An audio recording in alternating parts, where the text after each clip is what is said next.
अस्सलामुअलैकुम 8th class.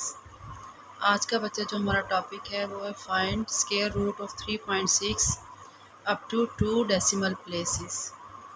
अब इसमें कल भी हमने किया था, वो हमने 3 डेसिमल प्लेस तक किया था, लेकिन वो सिंपल हमने 2 का किया था। अब ये 3.6 है, यानी आपके पास अशारिये में पहले ही डेसिमल नंबर है और उसका हमने 2 डेसिमल प्लेस तक स्क्वायर रूट फाइंड आउट करना है, 2 डेसिमल प्लेस तक। ठीक है, 3.6 इसको अब हम लिख लेंगे 3.6। इसका अब हम मालूम करना शुरू करते हैं। 3 अकेला है, इसका 1 1 1, 3 में से एक गए 2, 1 और 1 जमा क्या हो गया 2 हो गया। अब पॉइंट के बाद जैसे ही हम बच्चे उतारेंगे पेयर को, तो ये पॉइंट क्या लग जाएगा, ऊपर लग जाएगा। ठीक है, पॉइंट के बाद जैसे ही आपने कोई पेयर उतारना है, जोड़ा उतारना है, तो वो फ़ौरन आपने पॉइंट क्या लगा देना है, ऊपर लगा देना है।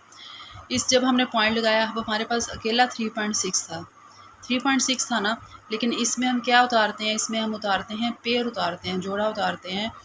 तो जब हमने पॉइंट लगा लिया तो फिर हमने क्या कर लिया, ज़ीरो यहाँ पे लगा दिया। ये अब 6 और 0 ये बन गया ना पेयर। इस तरह से हमने 0 0 0 0 के अब जितने मर्ज़ी लगा सकते हैं। ठीक है, पॉइंट के बाद आप जितने मर्ज़ी 0 0 ऐड कर सकते हैं। अब ये 6 0 का पेयर बन गया। ठीक है, आपने 6 0 को नीचे उतार लिया। अब ये 260 बन गया। अब इसको किसी ऐसी चीज़ पे तकसीम करना है, तो जब हमने 8 पे तकसीम किया, यानी 2 के साथ हमने 8 लगाया और 8 के साथ ही इसको ज़रब किया, तो 224 आ गया, 224। अब 10 में से 4 गए 6, इधर रह गए 5, 5 में से 2 गए 3। अब ऊपर से हमने पेयर ही उतारना है, जोड़ा ही उतारना है। ठीक है, अब यहाँ पे जो एक पॉइंट समझने वाला है वो ये देखें, 8 और 8 जमा किया तो क्या हो गए, 16 हो गए। अब 16 का 6 इधर लग जाएगा और 1 जो है वो पीछे में हासिल चला जाएगा, यानी 2 का क्या बन जाएगा, 3 बन जाएगा। समझ आइए, यानी 8 और 8 क्या हो गए, 16 हो गए, क्योंकि हम हमेशा जमा करके लिखते हैं। नेक्स्ट 8 और 8 क्या हो गए, 16। 16 जब बने हैं तो 6 इधर लग जाएगा और 1 डिजिट पीछे हासिल चला जाएगा, 2 का क्या बन जाएगा, 3। ठीक है, अब इसको हमने किससे मल्टीप्लाई किया है, हमने ऊपर से वही जोड़ा उतार लिया है। ये 3600 है आपके पास। 9 के साथ जब हमने मल्टीप्लाई किया है तो आपके पास क्या आ रहा है, 3321। अब 10 में से 1 गया 9, इधर रह गया 9, 9 में से 2 गए 7, इधर रह गया 5, 5 में से 3 गए 2। ऊपर से फिर हमने क्या उतार लिया है, 0 0 का पेयर उतार लिया। अब यहाँ तक हमारा सवाल कंप्लीट हो गया है। अब इसको मज़ीद अगर आप आगे करना चाहें तो आगे कैसे करेंगे। अब ये देखिए 9 और 9 क्या हो गया, 18।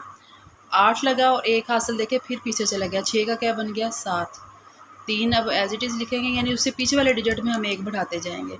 समझ आ रही है इस चीज़ की, यानी यहाँ पे हमने 8 और 8 क्या किया था, 16 हो गया था, तो 6 इधर लिख के 2 में 1 जमा कर दिया था, उसका क्या बन गया, 3। ठीक है, अब ये आगे वाला जो डिजिट है 6 के बाद जो आया 9, 9 और 9 क्या हो गया, 18। 8 इधर लग गया और 1 पीछे हासिल चला गया, 6 का क्या बन गया, 7। 378 क्या आ गया, 378। समझ आ रही है। अब इसको आप मज़ीद भी तकसीम कर सकते हैं, लेकिन यहाँ तक हमारा सवाल कंप्लीट हो गया। उन्होंने कहा है 2 डेसिमल प्लेस तक करना था, यानी इशारे के बाद हमें सिर्फ 2 डिजिट चाहिए, इशारे के बाद हमें सिर्फ 2 डिजिट चाहिए। तो ये हमारा सवाल क्या हो गया, कंप्लीट हो गया है। आई होप आपको ये क्लियर हो गया होगा। So show your support, subscribe my channel. Thank you, अल्लाह हाफिज़।